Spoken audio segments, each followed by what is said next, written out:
yo creo que el mundo está lleno de genios, pero hace falta maestros. Entonces yo me gustaría más ser maestro que genio, ¿no? He intentado acercar esas ideas, esa capacidad crítica, decirle que la filosofía le corresponde a todo el mundo, ¿no? Es decir, que no, la filosofía nunca es una cosa de unos pocos, de unos cuantos, sino que es una pasión de cualquiera. Yo me gano la vida como profesor de filosofía, para empezar. O sea, es decir, los profesores de solfeo no son solistas de piano, ¿no? O sea, es decir, una cosa es Glenn Gould o Rubinstein y otra cosa es el señor que enseña solfeo. Yo soy un señor que enseña solfeo en filosofía y no uno de los grandes solistas, ¿no? Yo no hago una gran filosofía en el sentido de un gran, por supuesto, ni de un sistema, ni tampoco pretendo una filosofía, digamos, de esas que solo leen los profesionales de la filosofía, sino que me gustaría una filosofía ligada a cosas como la educación, como la política, como la ciudadanía, sobre todo. La filosofía nace en el mismo momento y en el mismo lugar que la democracia, ¿no? Y yo creo que es una cosa que conviene recordar y que a veces se olvida. Hay una similitud entre lo que es la filosofía en el plano intelectual y lo que es la democracia en el plano político. De ahí el hecho de que la reivindicación de que se mantenga la asignatura de filosofía en el bachillerato no es simplemente un pujo gremial, sino que es que verdaderamente es la forma de practicar la esencia democrática misma, que es la filosofía. Entonces, yo he intentado eso, ¿no? He intentado esa filosofía cívica, por decirlo de algún modo, ligada a las preocupaciones cívicas, que no olvida, digamos, la dimensión más trascendente de cara a las grandes preguntas de nuestra vida, pero que las orienta siempre no como ejercicio puramente intelectual, sino como forma de búsqueda, de forma de vida, ¿no? Ahora en nuestra época lo que pasa es que la sociedad esa que llamamos de consumo no solamente es de consumo de objetos, también, por ejemplo, de consumo de respuestas, ¿no? De eslogans, de lemas, etc. Por ejemplo, hoy hay muchos libros de filosofía redactados y planteados un poco como libros de autoayuda, ¿no? ¿Qué hay que hacer para más Platón y menos Prozac, ¿no? Como si Platón fuera también un anestésico, un antidepresivo, ¿no? Entonces, lo que se busca es un libro un recetario. Y por eso, pues claro, cuando uno aclara que la filosofía está hecha de preguntas y no de respuestas, y que uno no piensa para salir de dudas, sino para entrar en dudas, inmediatamente hay gente que dice, no, pues yo lo que quiero es, a mí deme algo que me lleve a casa, ¿no? Y que yo lo aprenda, ¿no?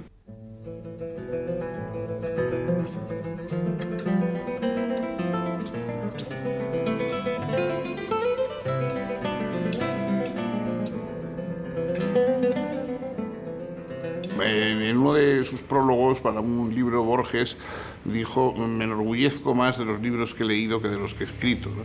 Bueno, si eso lo dijo Borges, pues ¿qué no diremos los demás? Yo, por supuesto, me enorgullezco muchísimo más de los libros que he leído que de los que he escrito. Porque además siempre un libro es un acto de placer. O sea, me parece que es mucho mejor, digamos, que haya buenos escritores que el hecho de que yo escriba mal, ¿no? Yo lo que hago al día fundamentalmente es leer, ¿no? Es decir, las otras cosas las hago porque tengo que ganarme la vida para comer, pero a mí lo que me gusta, si por leer pagasen, yo no haría otra cosa y además sería ahora multimillonario, ¿no? Si en filosofía y letras, lo que se llamaba entonces filosofía y letras, hubiera habido, como hay hoy, secciones de literatura comparada, etcétera, etcétera, eso es lo que yo hubiera hecho. Lo que pasa es que entonces no había esa carrera, había filologías que tenían mucho estudio de gramática, latín vulgar, cosas que a mí no me gustaban mucho. Entonces, como no había literatura en el sentido en que a mí me gustaba, y por otra parte yo había leído bastantes libros de filosofía, había leído a Bertrand Russell, a Nietzsche, a Schopenhauer. Bueno, pensé que la filosofía era una especie de literatura diferente, pero que estaba bastante dentro de lo que yo quería, ¿no? Y ahí por eso me dediqué, ¿no?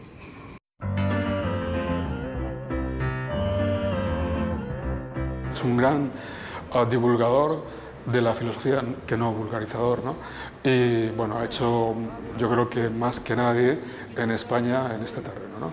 por hacer accesible la filosofía a un gran público y por presentarla a una luz en la que todo el mundo pueda entenderla y pueda incluso discrepar de sus puntos de vista, porque a veces los filósofos son tan oscuros que ni siquiera sabe si lo que dicen es falso, ¿no?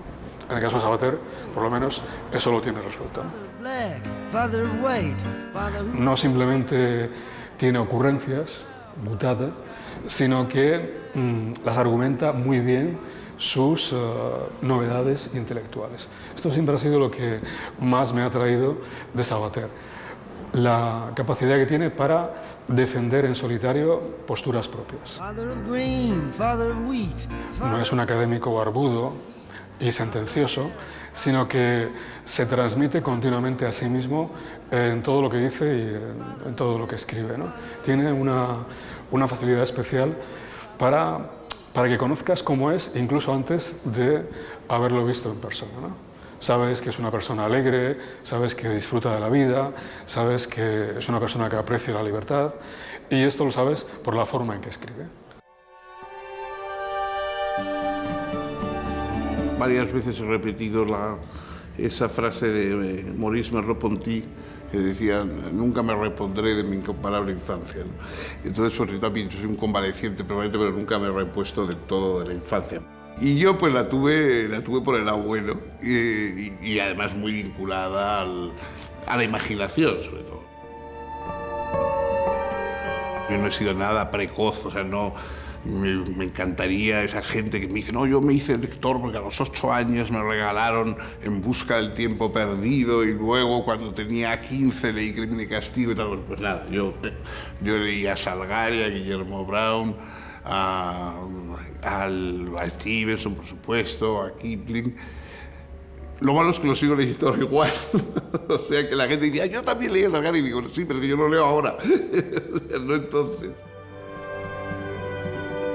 Con mi madre yo tenía mucha relación porque era la que me compraba las novelas y discutíamos de Agatha Christie y de cosas, pero con mi padre yo le veía menos. El momento en que yo le veía, cuando nos quedábamos los dos solos, era cuando íbamos al hipódromo.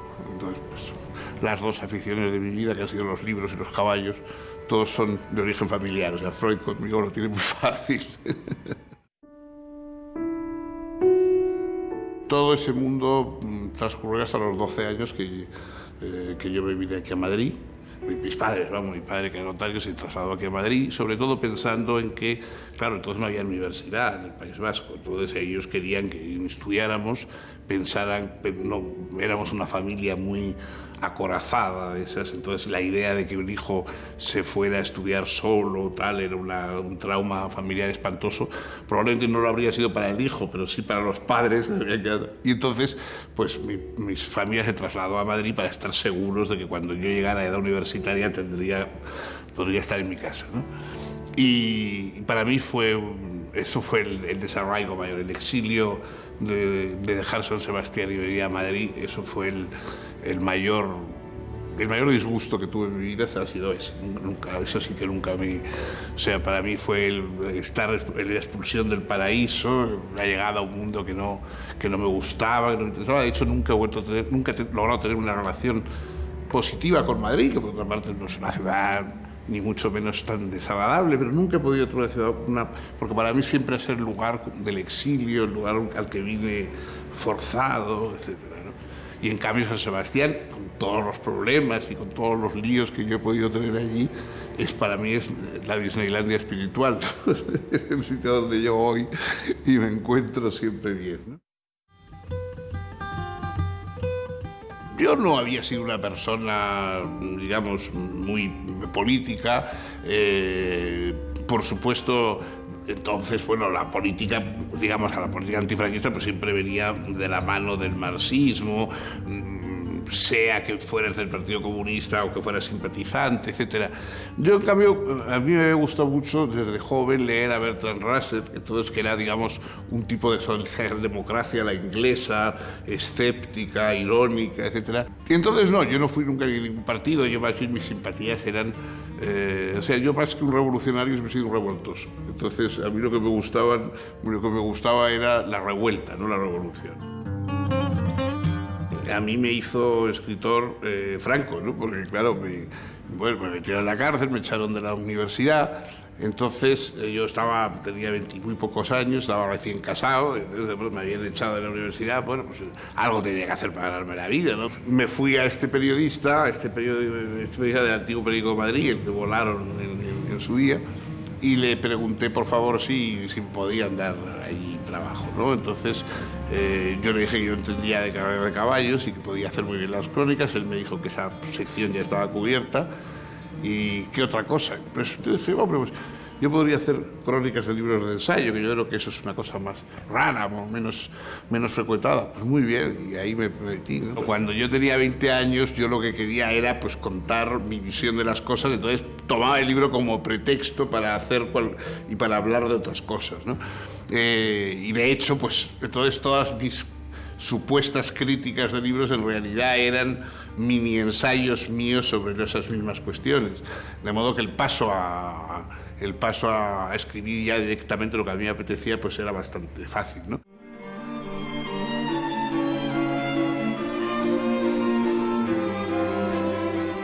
A mí me han gustado siempre los autores que están un poco a caballo entre literatura y filosofía. Entonces, por ejemplo, pues no sé, Borges ha sido siempre como una especie de ideal, porque esa mezcla de utilizar la filosofía como tema literario, con un trasfondo de novela de aventuras, pero alzada así a casi importancia metafísica, etcétera, bueno, y la ironía y el humor.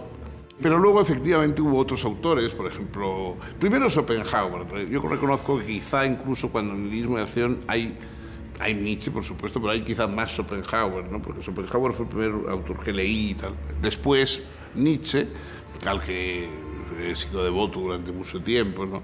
Y luego, pues más o menos cuando ya un poquito era mayor, descubrí a Spinoza, que siempre ha sido un poco mi referente filosófico.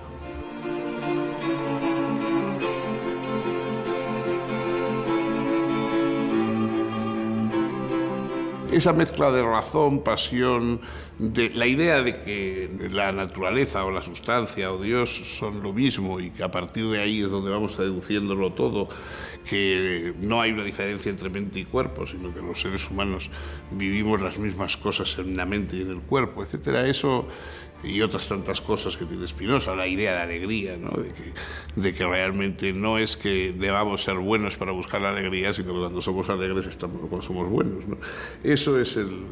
Todo eso es un poco lo que siempre mi sustrato intelectual ha sido spinozista. El primer gran ilustrado fue Spinoza, ¿no?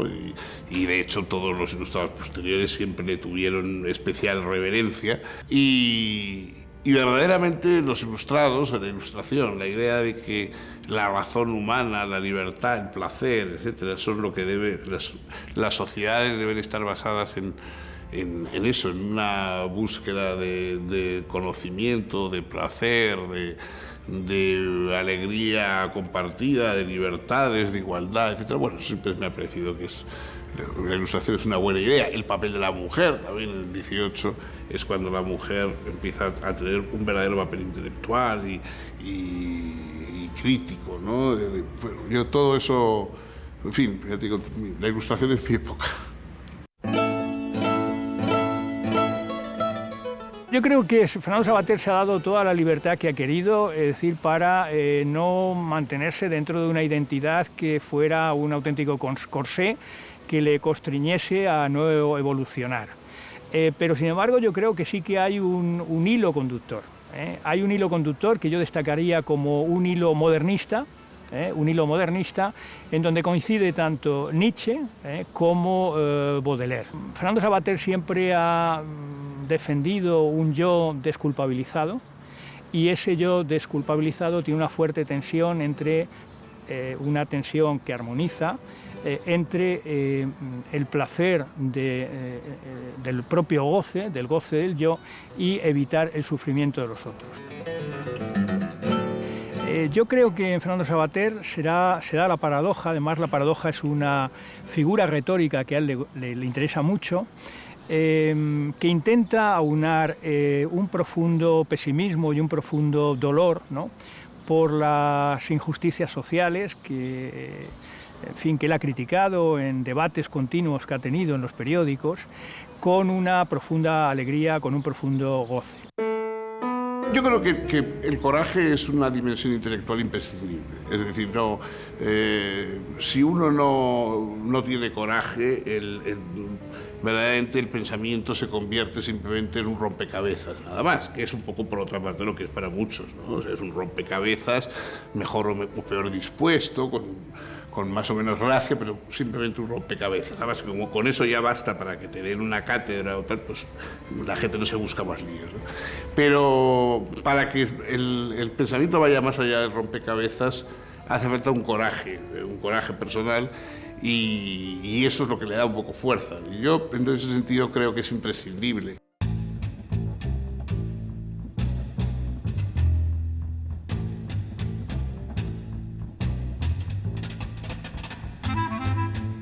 Me ha costado llegar a la conclusión de la importancia de la educación, ¿no?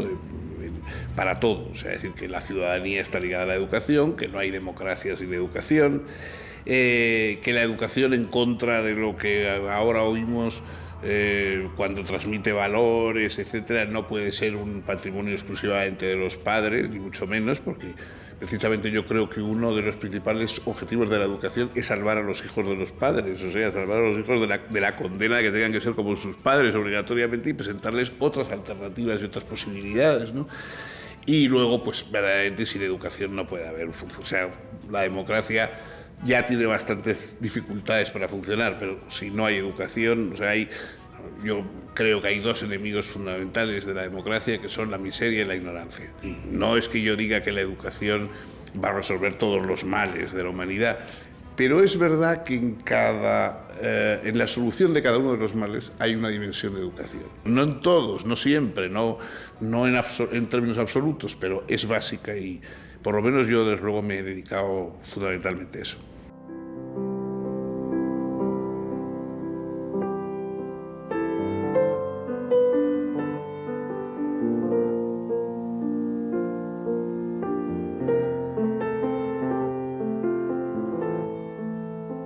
Si tú no entiendes las razones de los demás, o las otros son incapaces de exponer sus razones, o creen que es imposible o innecesario hacerlo porque nadie les va a escuchar, esos son sociedades en que están siempre bulliendo de violencia, ¿no? Porque la violencia es cuando no te entiendes o no te entienden, ¿no? Entonces, yo creo que la educación está para intentar solventar eso, digamos, sin mitificarla, pero esos son objetivos concretos. O sea, persuadir, ser capaz de que uno exponga inteligiblemente sus demandas sociales a otros y comprender las demandas sociales inteligibles que tienen otros.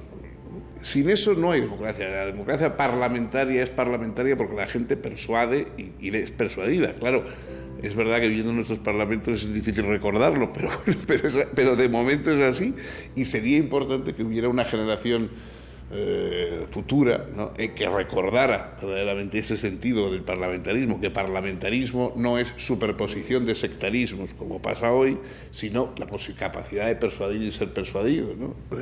Hace falta una formación específica para ser ciudadano en una democracia y para saber, pero no solamente para aprenderte las leyes como si fueran un código de circulación, sino para aprenderte los valores y para aprender por qué esos valores son preferibles a otros, etcétera. Todo eso es inevitable que hay que explicarlo.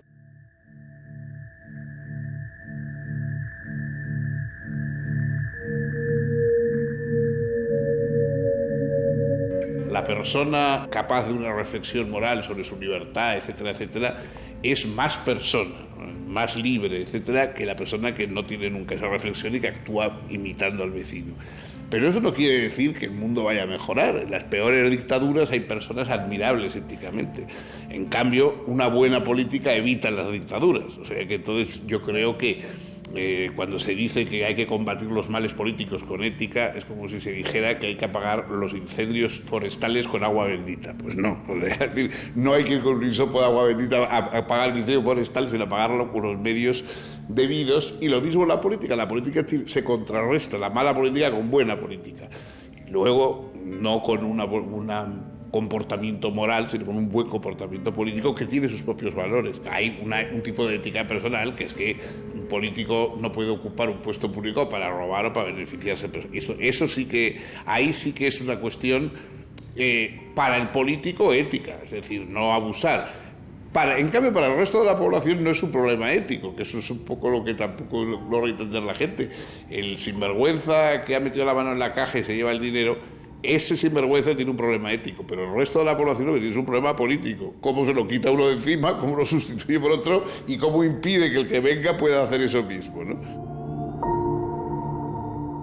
La democracia en sí no es la solución de todos los problemas, es la posibilidad de que tú intervengas en la solución de los problemas. Y eso es lo único que pido. O sea, yo no... hay gente que... Estas tonterías que se oyen ahora con mucho éxito, democracia real, no sé qué... No, la democracia es siempre un instrumento en que tú puedes utilizarlo bien o mal o mal. O sea, no tiene que funcionar bien para que sea real. No, o sea, la democracia puede funcionar mal siendo real, pero porque se utiliza mal, porque dejas que crezcan aquellos obstáculos que van a imposibilitarla, etcétera, etcétera. Entonces, la democracia lo que tiene que ser es estar en manos de personas capaces de luchar y de esforzarse por ella. Todo lo que sean muestras de compromiso de la gente con su comunidad me parecen excelentes. O sea, me parece muy bien que la gente vaya a la Puerta del Sol o a donde sea y se preocupe de lo que pasa y aunque no tenga soluciones diga, mire, esto no puede seguir así. Es que eso es la política. O sea, la política es el hecho de decir esto no es automático, o sea, no podemos simplemente decir ya se arreglará con el tiempo. O sea, el tiempo arregla tan pocas cosas como el espacio, ¿no? Lo mismo que nosotros no esperamos que se resuelvan los cánceres viajando porque el espacio a lo mejor resuelve el problema, tampoco el tiempo. O sea, ni el tiempo ni el espacio resuelven nada. Hay que aplicar otro tipo de soluciones.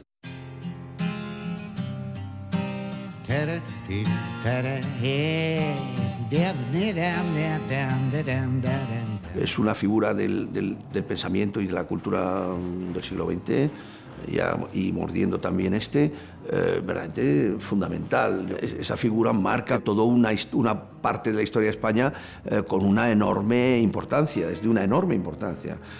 Leerlo continuamente, siempre disidente, siempre en desacuerdo con los atropellos y siempre libre. Es un hombre completamente libre y es un hombre sin miedo. Es una cosa muy complicada en un país que está lleno de miedo. Nosotros a lo mejor parecemos para los extranjeros y para nosotros mismos gente muy valiente porque nos vestimos de vez en cuando de toreros, pero creo que nosotros somos un país bastante prudente. Él arriesga continuamente, ha arriesgado siempre y seguirá arriesgando. O sea que me parece una cosa verdaderamente muy importante. Por eso yo no sé si él es un filósofo verdaderamente o no. Yo lo que creo que él es un pensador y sobre todo yo creo que es un activista del pensamiento, ¿no? Yo creo que es un hombre con un gran deseo de comunicación, quiere convencer, quiere decir y sobre todo se quiere oponer, ¿no? No es esa filosofía de libro, no es esa filosofía complicada, no es esa filosofía, es un pensamiento cotidiano, ¿no? Lo que yo creo que es Fernando. Fernando es una máquina de pensar. Había una entrevista famosa que le hicieron a John Maynard Keynes, el gran economista que ahora está otra vez muy de moda, y entonces el periodista le preguntó, profesor Keynes, usted hace 2 años sostenía una solución, una postura completamente diferente a la que tiene ahora, propugnaba unas medidas distintas, ¿cómo puede ser? Y tal. Y le contestó que, pues, tiene usted razón, ¿sabe lo que ha pasado? Que es que me he dado cuenta reflexionando de que estaba equivocado. Y yo cuando me doy cuenta que estoy equivocado, cambio de forma de pensar. ¿Usted qué suele hacer en esos casos? Bueno, pues esto es lo que pasa, decir, o sea que sí, o sea, he cambiado de forma de pensar porque me he dado cuenta que está equivocado. ¿Usted cuando se equivoca, qué hace en esos casos? O no se equivoca nunca, o no se da cuenta nunca de que está equivocado. Yo, digamos, cambio de forma de pensar, pero no dejo de pensar. Es decir, la fidelidad está al pensamiento, no a sus contenidos. Precisamente porque tengo fidelidad al pensamiento, cambio de contenidos en el pensamiento cuando pienso. Mientras que quien no tiene fidelidad al pensamiento solo tiene fidelidad a los dogmas. Entonces, claro, naturalmente de los dogmas no se prescinde nunca, ¿no?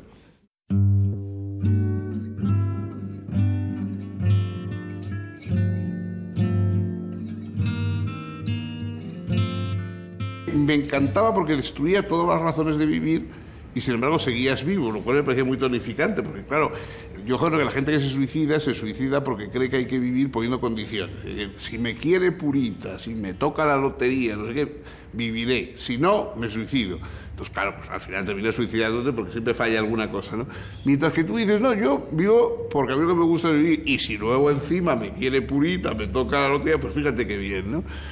Entonces, Cioran es bueno porque te acaba con todas las justificaciones. Te dice, no, o sea, no hay justificación ninguna, al contrario. O sea, las razones están en contra de la vida, pero en cambio la vida está en contra de las razones y puedes vivir a pesar de todo, ¿no? Pero claro, Cioran era un poco lo contrario, digamos, de lo que yo más o menos iba pretendiendo hacer, pero precisamente por eso me servía, ¿no? O sea, porque no era simplemente un señor que me daba lecciones, sino al contrario, me daba sustos, ¿no? Entonces, que eso también es muy pedagógico, ¿no? Schopenhauer decía que nuestro carácter es el destino que tenemos en nuestra vida, y es verdad, ¿no? Bueno, yo hay un componente, digamos, de entusiasmo infantil vital que se ha ido amortiguando, claro, con el tiempo, pero nunca se ha perdido, ¿no? Lo mismo que una especie de visión humorística de las cosas, ¿no?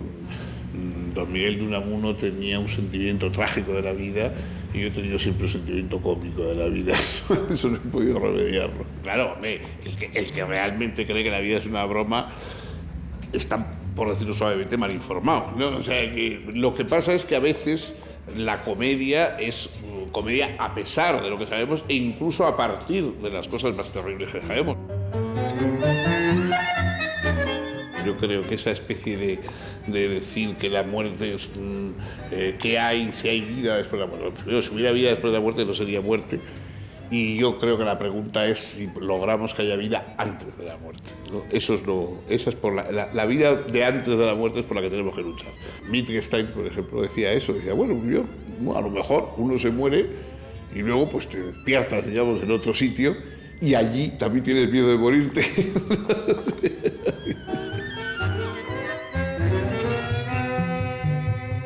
Yo creo que tenía razón ese dístico famoso que escribió Borges, que se titulaba A un poeta menor.